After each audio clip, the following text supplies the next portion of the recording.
Business editor Richard Southern joins us now, and we begin with restaurants in Ontario. They received some pretty good news today. But Richard, the question is this enough? Yeah, I mean, I don't think you're going to find a sector that's been harder hit, right, than the restaurants and the bars. But, this is, the story you heard first on City and 680 News. Patio season, Melissa, is back. The patios can open legally in Toronto at midnight tonight. The government amending the framework to allow patios to open in the gray zone. In the red zone, restaurants will be able to allow more people inside, up to 50% capacity. But yes, the ultimate question is it enough to save the restaurant business? I wanted to get Restaurant Canada's take on this. James Ryland is the VP there, and he's certainly welcoming the news. This is exactly what we were looking for. We think restaurants can open safely. It gives people an option to get out and about without having private gatherings. Well, outdoor dining in gray, is that going to be a significant change for restaurants? Not all of them have outdoor dining, right? How significant is that? Well, it'll depend on the weather as well. If they have current patios, they can ramp it up immediately, weather dependent.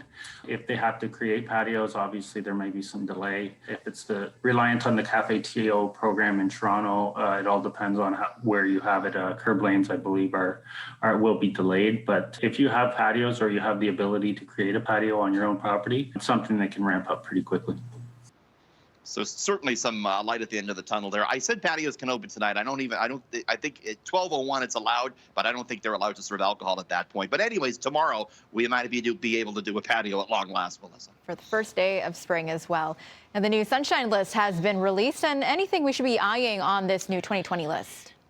Well, there's a lot of names on it. Of course, this is the list of the public sector employees, the ones we, the taxpayers, pay that are making $100,000 a year or more. There's more than 205,000 names on the list this year. That's up 23%. Nurses contributed to 60% of the increase in the hospital sector. We know the reason for that. Teachers added 97% to the school board sector. There's actually 14,000 teachers on this list. Let's take a look at some of the notable names. Dr. David Williams, Chief Medical Officer of Health, pulled in more than 444,000 last year. I should mention Dr. Ivy Davila, 336,000. There's Rick Leary, the TTC CEO, 361 grand, and Phil Verster, the CEO of Metrolinx, 742,000. Melissa.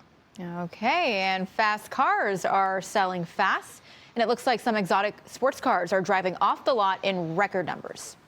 Do you have a Lambo? Are you rocking a Lambo right now? In my wildest dreams, I am. When I close my eyes, I see it. It's there. I believe it. Maybe when we get on the Sunshine List, but apparently a lot of people are. Lamborghini reporting record profits for 2020, soaring sales. There's a lot of more people who can afford it. Stocks have been way up. Cryptocurrencies have been way up. Lamborghini says China is overtaking Germany as its second biggest market.